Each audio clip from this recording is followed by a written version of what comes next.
Oh, you know I had to talk about it, baby. Right off the bat, the main question is, did it cook? And the answer is yes. Not all the time though, not gonna lie, a whole bunch of the season I was super iffy on. A lot of highs and some lows. Let's get into it. Best character, obviously, almost as always, Homelander. This guy's just way too much fun to watch on screen. He's a total wild card, you never know what's gonna happen with him. Every time he appears, there's like a 50% chance heads are gonna roll. Oi, Huey. Homelander then bollocksed me son and took me bloody wife. No, wait. No, other way around.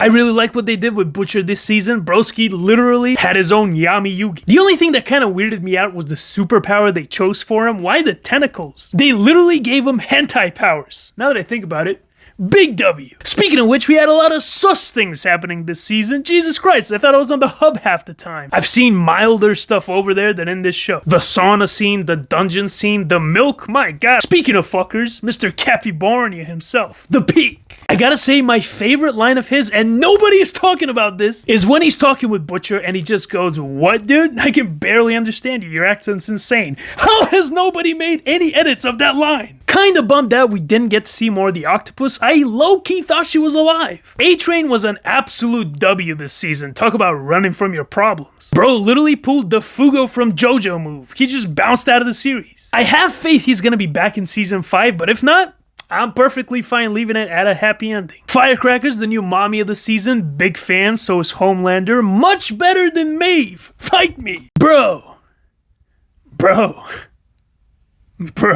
Unlike Sage, I think the funniest thing about her is when it turns out she's lobotomizing herself only when fucking Deep, not with Black Noir. So Deep is so dumb, she needed to drastically reduce her IQ just to make it happen. I was never a big fan of Ashley, but for the first time ever, I'm actually kind of excited to see what she does in season 5. It looks like she's about to do something crazy. And then we have what I like to call Team L-Takers. What a sorry bunch. MM, I appreciate you, bro, but you need to bring the beard back. I'm sorry, but you need to bring the beard back. Also, that final scene with Love Sausage, biggest oral loss of all time. Bro cannot catch a break with this guy. Then we got Frenchie, easily the biggest L-taker of the season. He was just less sad the entire time. If he wants to have a redemption arc in season 5, he needs a miracle. And finally, we got Kimiko. She's still my favorite of the 3, but I gotta say, her losing to the shapeshifter in physical combat made 0 sense. Especially when the one to beat the shapeshifter was Starlight. You're telling me Starlight is physically stronger than Kimiko? Impossible! Speaking of Starlight, I'm not gonna beat a dead horse and say she was mogging everybody. I mean, she was, but I'm not gonna say it. And then we got the other biggest L-taker right up there with Frenchie.